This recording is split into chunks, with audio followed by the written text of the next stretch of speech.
Welcome to Mindful Mastery, the top spot for personal development and skill enhancement. In this series we are diving into the seminar featuring Jim Rohn, titled The Making of a Leader.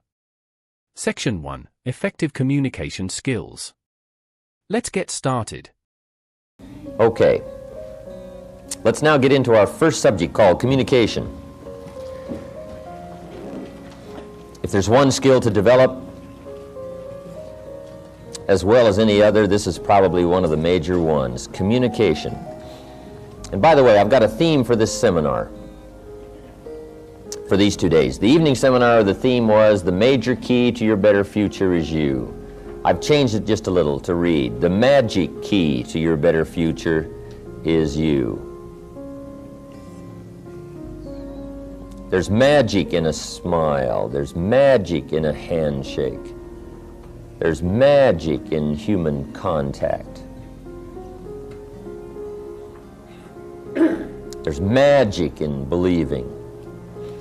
In fact, that's a good book if you haven't got it. Add it to your library. The Magic of Believing by Bristol. Good book.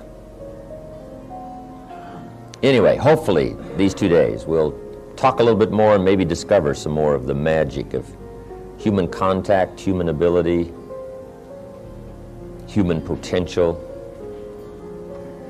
And communication is one of those major skills to develop. See if you can't find the magic within you that can reach other people.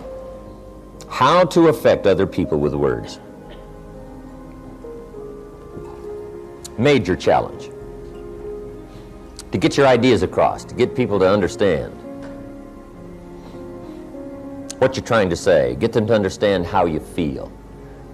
And at first, words are a bit clumsy when it comes to trying to express an emotion or an idea or a feeling, but if you'll practice it, and especially if you know the components of good communication, it'll really start to help.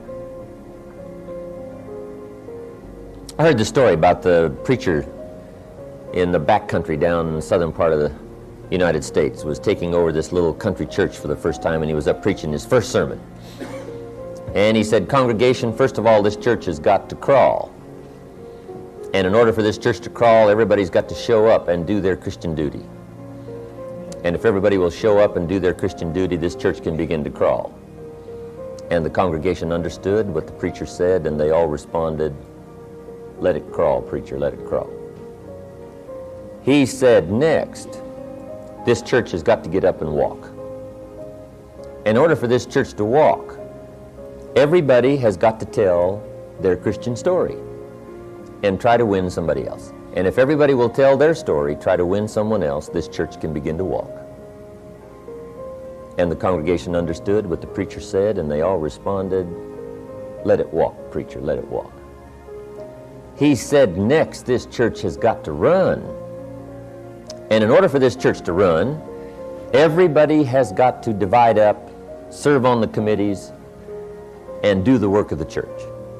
And if everybody will divide up, serve on the committees, do the work of the church, this church can begin to run. And they all understood what the preacher said, and they responded, let it run, preacher, let it run. He said, finally, this church has got to fly. And in order for this church to fly, everybody has got to reach down deep and give some of their cash. And if everybody will reach deep and give a portion of their cash, this church can begin to fly. And they all understood what the preacher said, and they responded, let it walk, preacher, let it walk. Okay, how to make it clear.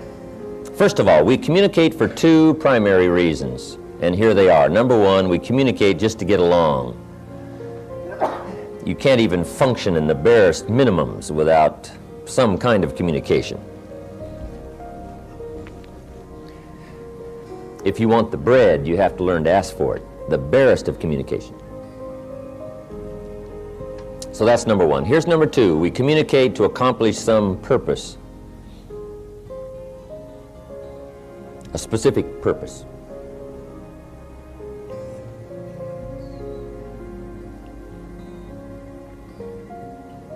Now, communication starts from somewhere, and for you, communication starts with you.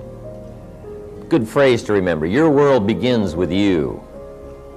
This is not to be self-centered, but your world is around you, your own consciousness and your own awareness. And so for things to work well, first of all, it's got to work well with you. Part of my training in getting me turned around, headed in the right direction, when I first met Mr. Schoaf, the man who helped to formulate the ideas that helped to change my business and social and personal life, was for me to understand that the biggest changes that was going to have to be made in my future were going to have to be made personal. I kept hoping the weather would change, and the government would change, and prices would change, and my neighbors would change, and the people would change, and my friends would change, and that the economy would change, and that the country's direction would change. I kept waiting for change all around.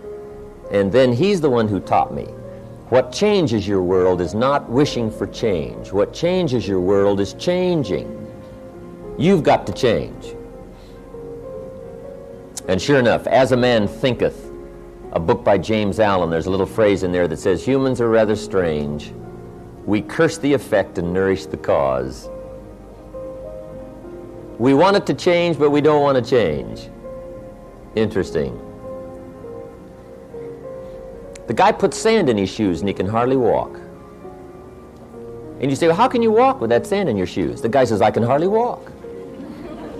You say, well, why do you do that? I said, I don't know. I've just been doing it for years. Incredible.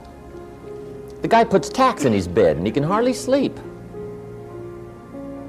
You say, well, how can you sleep with all those tacks in your bed? The guy says, I can hardly sleep. You say, well, why would you do that? He said, I don't know. It's been in the family for years. I mean, we just do things like that. Interesting why we would wish for it to change, hoping it will change, but resisting change. Now, once you understand that all of it starts with you, now you can start making some incredible progress. And good communication with you, for you, that happens to you, the great majority of it starts with you. Now, here's a good phrase to remember. You cannot speak that which you do not know. First of all, you've got to have it before you can speak it, before you can share it.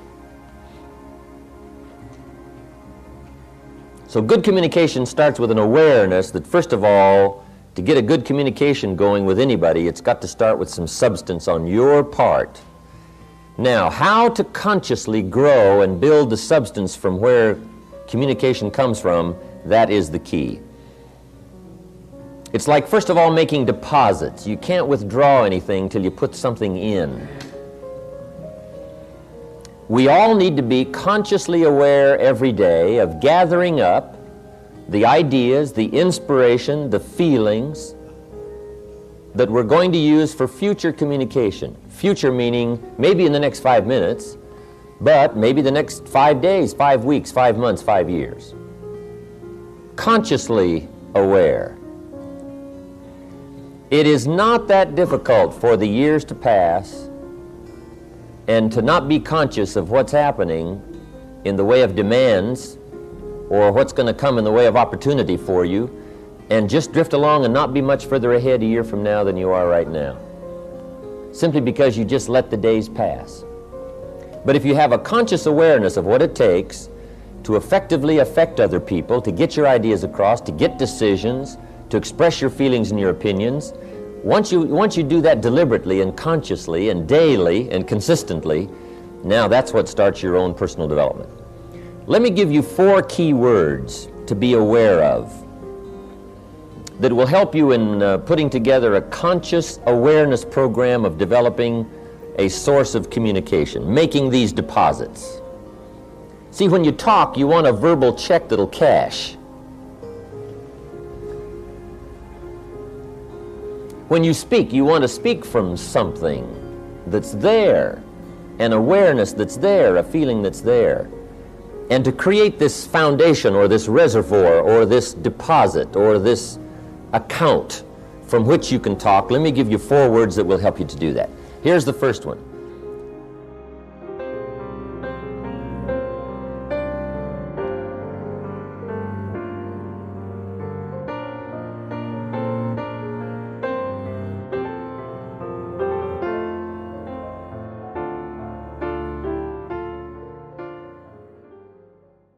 Thanks for watching.